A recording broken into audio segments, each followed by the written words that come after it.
तो चलिए अब जुड़ जाइए मेरे साथ फटाफट से, क्योंकि आपके साथ बहुत सारी चीज़ें मैं शेयर करने जा रही हूँ। खर मास शुरू हुआ है 14 मार्च को, खर का महीना, और 13 अप्रैल तक रहने वाला है, ऑलमोस्ट 1 महीना।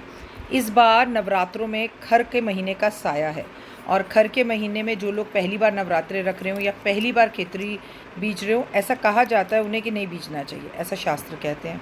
कोई नया काम नहीं करते ऐसा कहते हैं, ठीक है, गृह प्रवेश नहीं करते ऐसा कहते हैं, मुंडन नहीं करते ऐसा कहते हैं।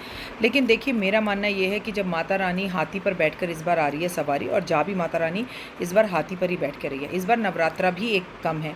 इस बार 30 साल बाद शनि भी मीन राशि में होगा, और षष्ठ ग्रह योग, मतलब 6 ग्रहों का योग बनेगा, जो बड़ी तूफान पूरी दुनिया को उलट पुलट करने वाला है। हर जगह से बैड न्यूज़ आने वाले हैं।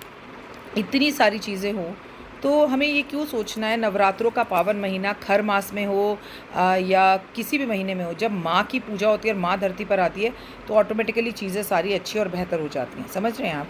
तो वो अपने आप ही आप चाहें तो व्रत रख सकते हैं, पूजा अर्चना आराधना कर सकते हैं। आपके सवालों के जवाब दे रही हूँ। और आप पहले से व्रत रखते हैं मेरी तरह, तब तो फिर सोचना और विचार करना ही नहीं है, व्रत रखना ही है।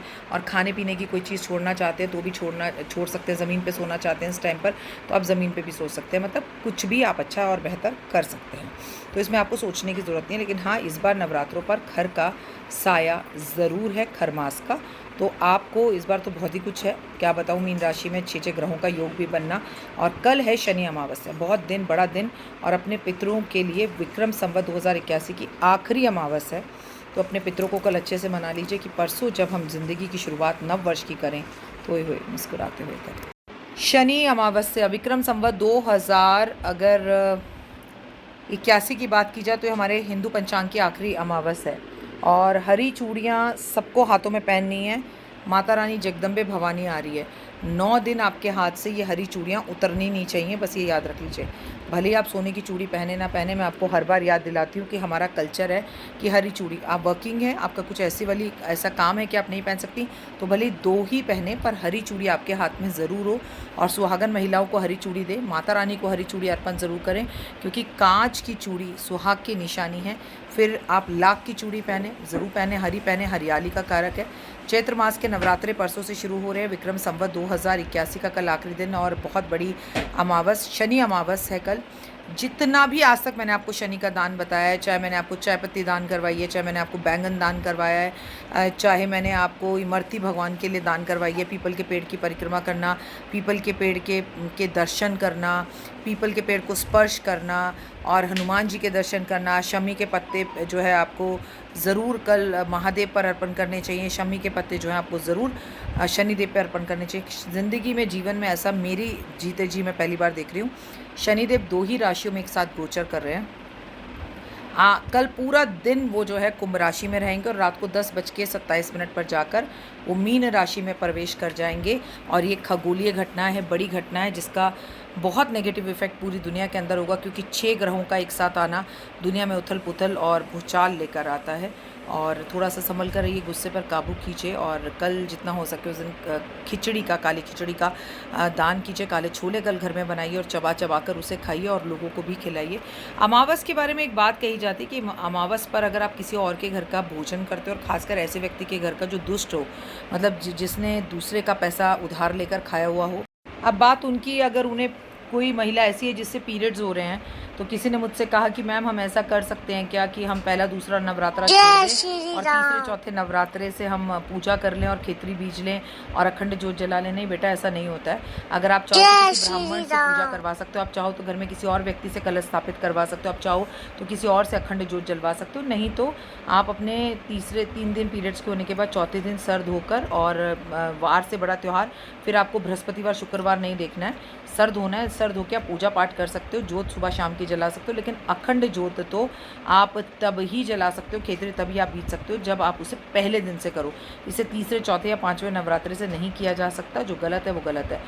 कल भी आप सर धो सकती हैं, हालांकि अमावस पे सर नहीं धोते कई लोग, लेकिन मैं फिर कहूँगी वार से बड़ा त्यौहार और पहले नवरात्रि भी सर धोकर संडे वाले दिन आप व्रत की शुभारंभ, खेतरी शुभारंभ कर सकती हैं, खेतरी बीज सकती हैं।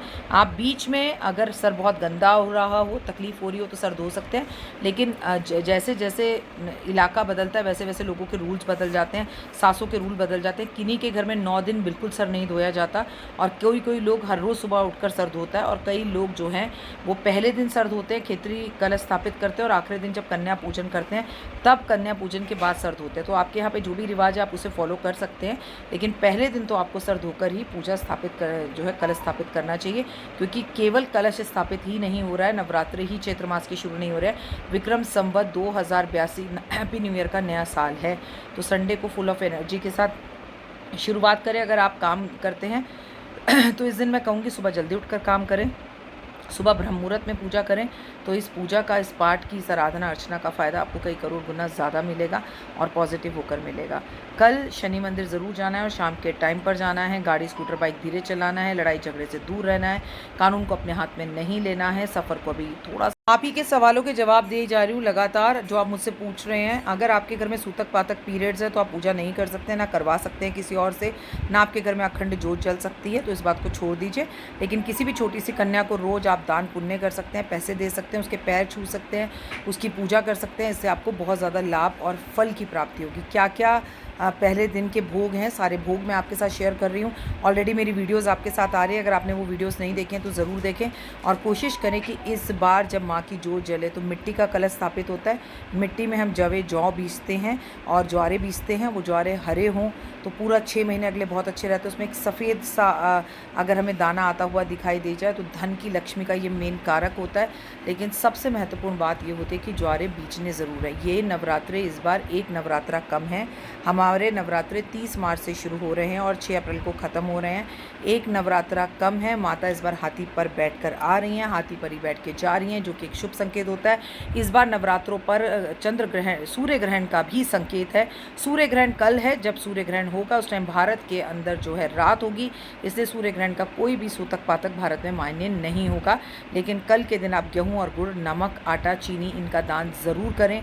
ओम सूर्याय नमः, ओम आदित्याय नमः का जाप ज़रूर करें। कल सूरज को काले तिल डालकर जल ज़रूर दें। कल एक छाया पात्र लें, 2 मिनट का उपाय ज़िंदगी बदल जाए, और उस छाया पात्र में अपना चेहरा देखकर और सरसों के तेल को आप दान करें। ये अनिवार्य है, ऐसा करने से आपके जन्मों जन्मों के कष्ट दूर होंगे। और ख़ासकर मैं आपसे बोलना चाहूँगी कि कुंभ राशि, मीन राशि और मेष राशि वालों के पास कोई ऑप्शन ही नहीं है शनि मंदिर जाने के सिवा और छाया दान करने के सिवा, तो आपको तो ज़रूर करना है।